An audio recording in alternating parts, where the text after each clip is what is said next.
Oil. ये सब सुन के तो हर किसी के दिमाग में बस एक ही देश आता है और वो है सऊदी अरेबिया। लेकिन आप सबको जान के हैरत होगी कि दुनिया में सबसे ज़्यादा तेल सऊदी अरेबिया के बजाय वेनेजुएला के पास है। आखिर वेनेजुएला के पास इतना ज़्यादा तेल कैसे है, इसे जानने के लिए वीडियो को आखिर तक ज़रूर देखिएगा। Number 2, Venezuela. ये एक देश है साउथ अमेरिका के नॉर्थ में और इस देश की कैपिटल सिटी है कराकस। और वेनेजुएला का लैंड एरिया 9 लाख किलोमीटर से भी ज़्यादा है। अंदाजे के लिए ये इंडिया से 3 गुना तक से भी छोटा है साइज में। और वेनेजुएला अपना बॉर्डर 3 देशों के साथ शेयर करता है और वो 3 देश है कोलंबिया, ब्राज़ील और गुयाना। नंबर 3, वेनेजुएला में सबसे ज़्यादा स्पेनिश भाषा बोली जाती है और स्पेनिश यहाँ की ऑफिशियल और नेशनल भाषा भी है। और वेनेजुएला की आबादी 3 करोड़ से भी ज़्यादा है, जिससे कि ये छठा सबसे ज़्यादा आबादी वाला शहर है पूरे साउथ अमेरिका में। नंबर 4, वेनेजुएला की करेंसी है वेनेजुएलियन बोलीवार और 1 इंडियन रूपी लगभग 3 वेनेजुएलियन बोलीवार के बराबर होता है। ये कन्वर्जन रेट स्टेबल नहीं है, ये कभी ऊपर नीचे हो सकता है क्योंकि वेनेजुएला में पिछले कुछ वक्त में बहुत ही खराबी चल रही है। नंबर 5, वेनेजुएला इक्वेटर के थोड़ा ऊपर पड़ता है और इक्वेटर एक तरह की इमेजिनरी लाइन है जो कि धरती को 2 इक्वल पार्ट्स में डिवाइड करती है और इसलिए इसका नाम भी इक्वल से इक्वेटर पड़ा है। और इसलिए इक्वेटर के पास सबसे ज़्यादा गर्मी पड़ती है क्योंकि सूरज की किरणें सबसे ज़्यादा यहीं पर ही होती है। और मोस्टली अफ्रीका को छोड़ के इस इक्वेटर के ऊपर जितने भी देश पड़ते हैं वहाँ पर बहुत सारी हरियाली होती है जिन्हें कि हम ट्रॉपिकल एरियाज के नाम से जानते हैं। और मैं आप लोगों को ये बात इसलिए बता रहा हूँ क्योंकि वेनेजुएला में एक नहीं, 2 नहीं, बल्कि 4 अलग तरीके के क्लाइमेट्स होते हैं जो कि वेनेजुएला जैसे देश के साइज के हिसाब से इतना बड़ा भी नहीं है और वेनेजुएला की लोकेशन में इतनी खास नहीं है। नंबर 6, पहला है अमेज़न रेन फॉरेस्ट। इसके बारे में तो आप सब भी जानते होंगे। यहाँ पे ऐसे जानवर, केकड़े, प्लांट्स और जानलेवा जानवर पाए जाते हैं जो कि वेनेजुएला में कहीं नहीं पाए जाते और इसका कुछ पार्ट्स वेनेजुएला में पाया जाता है।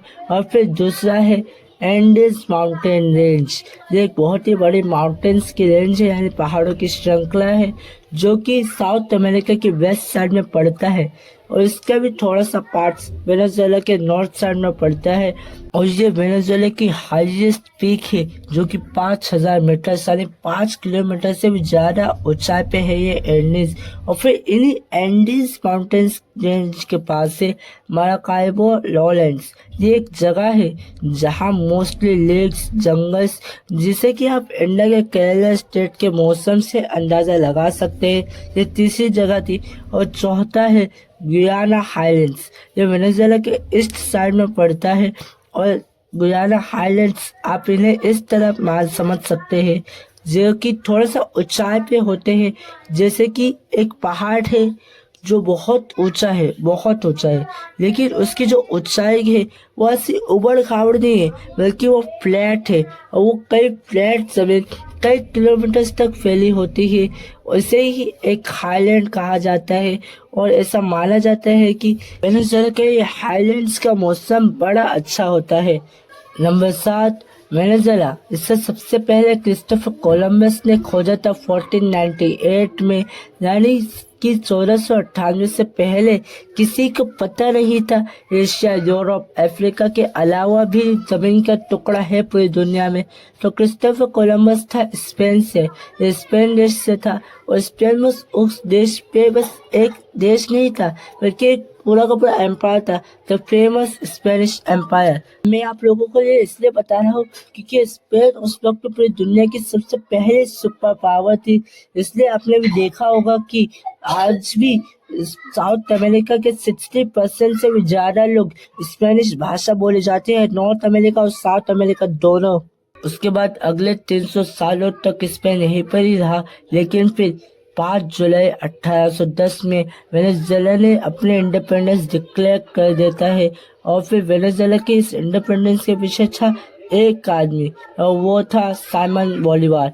इस सार्क ने बस वेनेजुएला को नहीं बल्कि 6 और देशों को आज़ादी दिलाई थी। स्पेनिश एम्पायर थे, वो 6 देश थे: Venezuela, Colombia, Ecuador, Peru, Panama, Bolivia.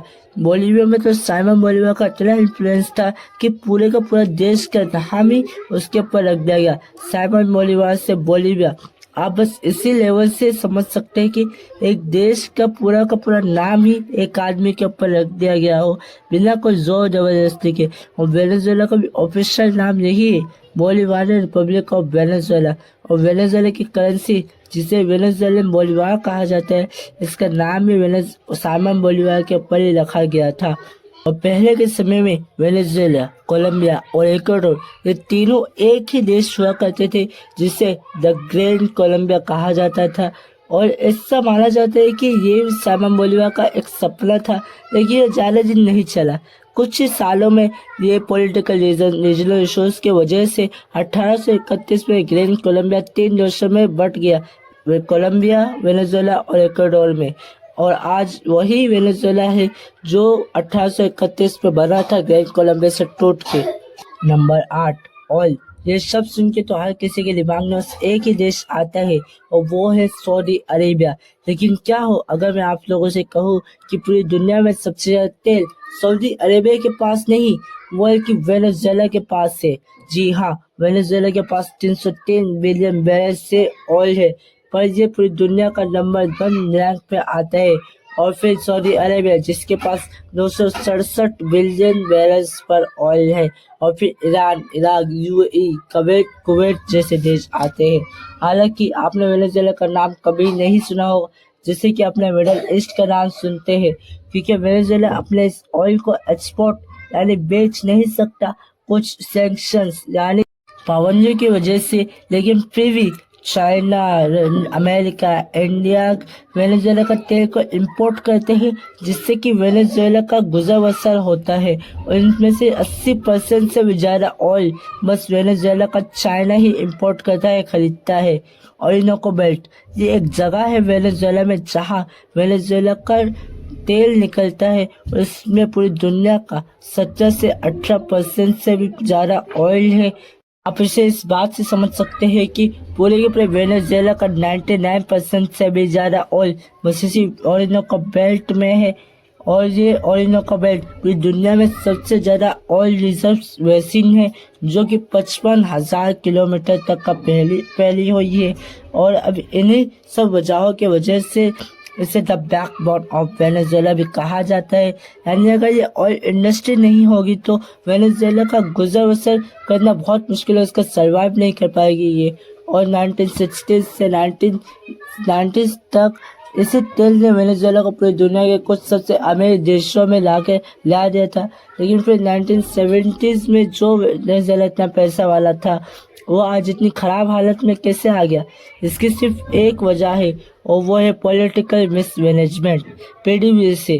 ये एक वेनेजुएला की गवर्नमेंट ओन्ड कंपनी है, जो कि पूरे वेनेजुएला के ऑयल को कंट्रोल करती है, जिसे सऊदी अरेबिया के अरामको।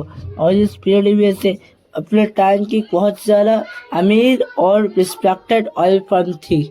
Number 9, natural gas. ये भी वेनेजुएला में भर के है। हालांकि वेनेजुएला इसमें टॉप अप नहीं करता, लेकिन 90 नंबर पे आता है इसमें। इसके पास लगभग 200 ट्रिलियन क्यूबिक फीट से भी ज़्यादा नेचुरल गैस है। अंदाजे के लिए ये इतना है कि पूरे इंडिया की गैस डिमांड को पूरा कर सकते हैं अगले 70 से 80 सालों तक। अगर इंडिया की गैस डिमांड नहीं बढ़ती है, ये इतनी रहती है जितनी अभी है तो।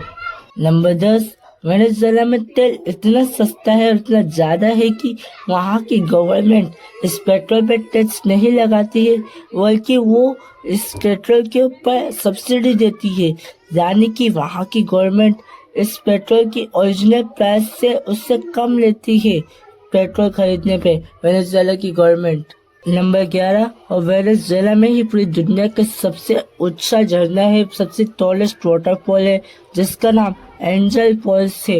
ये 969 मीटर तक का ऊंचा है, और ये वेनेजुएला के इसी गुयाना हाईलैंड्स पे तरफ पड़ता है, और ये यूनेस्को वर्ल्ड हेरिटेज साइट भी है। कामयाबी किस्मत से नहीं मिलती है, बल्कि इसके लिए मेहनत और सब्र लगता है।